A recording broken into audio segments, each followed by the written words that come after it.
अच्छा डॉक्टर साहब, आज एक इम्पोर्टेंट टॉपिक है कि इंडिया का जो इंटरनेशनल ऑर्डर है, उसमें क्या किरदार होने जा रहा है? इंडिया क्या करने जा रहा है?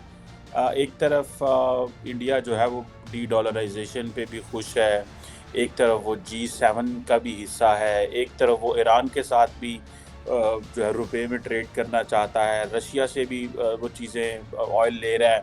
तो ये आप कैसे देखते हैं कि और पर्टिकुलरली आत्मनिर्भर भारत की वो इंडिजिनस जो defence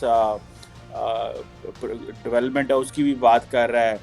how do you see ये दुनिया में जिस तरह चीज़ें शिफ्ट हो रही हैं? कल बल्कि मैं देख रहा था एक आर्टिकल इकोनॉमिस्ट का आया हुआ था जिसमें हेनरी किसिंजर का इंटरव्यू था, तो वो कह रहे थे कि चाइनीज़ ने समझ लिया कि अमेरिका हमें रोक रहा है और अमेरिका ने समझ लिया कि चाइना तरक्की कर रहा है, तो हमें इसको कैसे मैनेज करना है। इंडिया यहाँ पे कहाँ खड़ा हुआ है? What is the role of India in international order? ज़रा हमें ये थोड़ा सा हमारे ऑडियंस को, व्यूअर्स को समझाएं प्लीज़।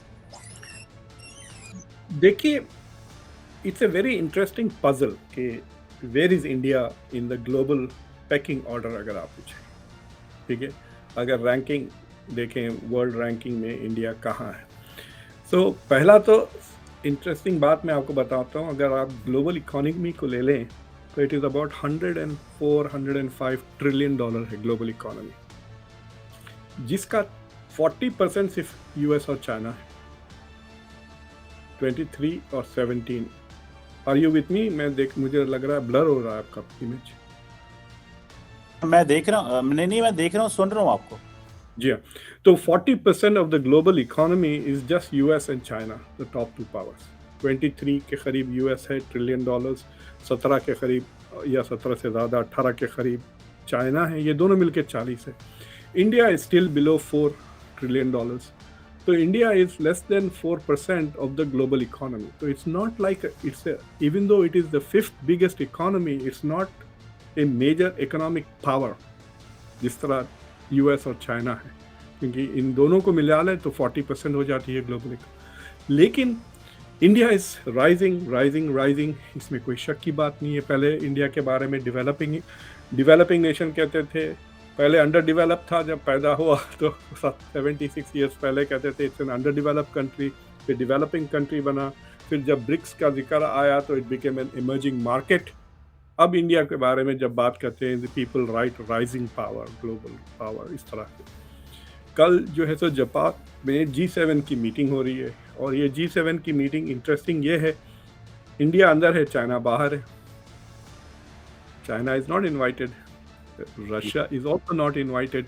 यस, पहले G8 हुआ करते थे, याद है? अब रशिया था, फिर रशिया रशिया को निकाल दिया। निकाल के फिर उसको G7 कर दिया गया। लेकिन इस बार चाइना इज आउट और India is in. So what does that mean? India is the 5th biggest economy, so in economic sense it deserves to be in G7, China हो या ना हो, right? दूसरी चीज़ ये है, it is the world's 3rd biggest defense budget. So in that sense, अगर defense spending, if that is a measure of military power, then it is the 3rd biggest power, कह सकते हैं आप, मिलिटरीली, राइट? इंडिया अब Russia से ज़्यादा खर्च करता है डिफेंस पर, हालांकि Russia is at war, but India spending more than Russia. So in that sense it deserves to be in the top 7 countries, defence को ले ले या इकोनॉमी को ले ले। लेकिन the figure that shocks you instantly is when you look at per capita.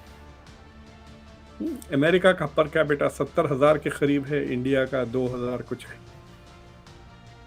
यहाँ पे एक अजीब आया थी, तो because of the large population, India is a very important country, but the quality of life of Indians वगैरह अभी बहुत दूर है from the quality of life in the west. So in that sense the question arises के is India is not yet a developed country. खुद India के leaders कह रहे हैं, जो 2047 का जो विजन है, ये कहने का we want India to be a fully developed country in 2047, इस तरह से।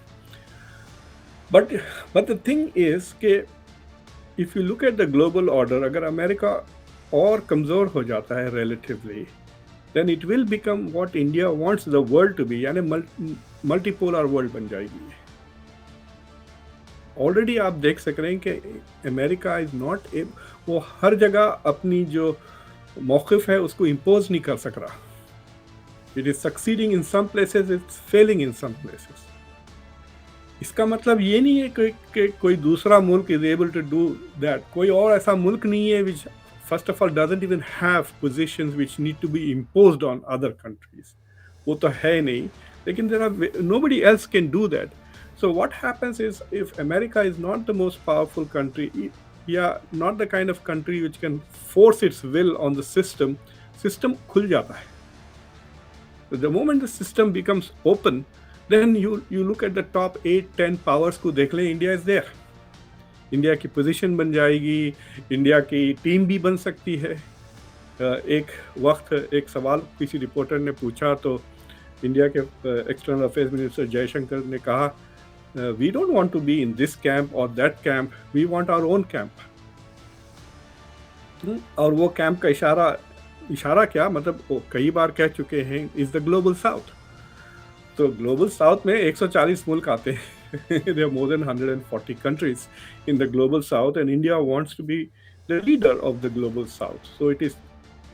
और जब अगर आप जाके देखें जो G77 की बात करते हैं ना UN के कॉन्टेक्स्ट में, which is also part of the global south, तो उसमें G77 and चाइना कहते हैं. तो चाइना का अभी स्टैटस अभी भी क्वेश्चन मार्क है. China wants to project itself as a developing country, कि नहीं हम गरीब हैं, हम डेवलप कर रहे हैं, अभी सिर्फ 10,000 के या 12,000 है हमारी GDP, हम तो स्पेन के उतने भी नहीं है per capita income, so we are a developing country. और जो उनकी शिकायत है अमेरिका से, आपने सही कहा कि America is preventing China's development. हालांकि बात उल्टी है. चाइना को फैसिलिटेट किया है यूएस ने WTO में लेकर आकर, इंटरनेशनल. अगर आप जाके 1990s का चाइना देखते हैं, बिल क्लिंटन से पहले और उसके बाद, ये मोस्ट फेवर्ड नेशन स्टेटस वगैरह जो दिया गया चाइना को, तो the US facilitate the rise of China to balance the Soviet Union, right. 80s से शुरू कर दिया था. अब the US is doing the same thing. It is helping India and facilitating India to balance China. So India is going to be the new China. India is not going to be like मतलब America का poodle नहीं बनने वाला है ये, जिस तरह के बरतानिया है वगैरह. It's not going to be the poodle of the US. So you can say India is. देखिए, अगर आप यहाँ वाशिंगटन में आपने कई मतलब थिंक टैंक्स के दौरा भी किया, and you met lots of geopolitical analyst वगैरह. अगर आप उनसे पूछें who are the major powers in the world, तो वो US, रशिया, चाइना की बात करेंगे, द टॉप 3. लेकिन मेरी नज़र में the top 3 powers today are US, China, India. वो कैसे sir? For example, India is already the 5th biggest economy. और what is going to happen, 3-4 साल के अंदर आप देखेंगे, मज़ा आ जाएगा. एक ही साल में India is going to pass Germany and Japan both. 1 trillion का फ़र्क है इकोनॉमीज़ में. और India has a young population, average age population की 28 साल है. तो जापान की तो बुढ़े हो गए. आपको पता है जापान के culture is a declining culture. आपको पता है वहाँ पे लोग सेक्स भी नहीं करते, पॉपुलेशन ग्रोथ भी नहीं हो रहा है, वाइटलिटी भी नहीं है. बहुत ज़माने से उनकी इकोनॉमी काइंड ऑफ स्टैग्नेशन ज़्यादा है, ऐसा कोई स्पेशल ग्रोथ नज़र नहीं आता, sprouts. The US economy has grown more than the Japanese economy. और Germany is doing fine, but both are in $4 trillion. I think India will catch up very quickly with them. So गरीब भी हो ना आप, देखिए, अगर आपके पास bank में आप हर साल $5 ट्रिलियन बना रहे हैं, ठीक है, आप भी बना रहे हैं. लेट्स से कि आप $1,000, आप 10,000 बना रहे हैं, मैं भी 10,000 बना रहा हूँ. लेकिन जो डिस्पोजेबल इनकम होती है ना, that is the criteria. India with a $5 trillion economy could afford to spend 100, even $200 billion on defense. इसलिए वो it will become a big power. ये कह रहा हूँ, गरीब होंगे ठीक है, पर GDP 3,000 होगी या 4,000 होगी, दैट इज़ फाइन. बट वो $200 बिलियन से वो काफ़ी ज़्यादा वेपन्स भी हासिल कर सकता है, and it can deploy those weapons.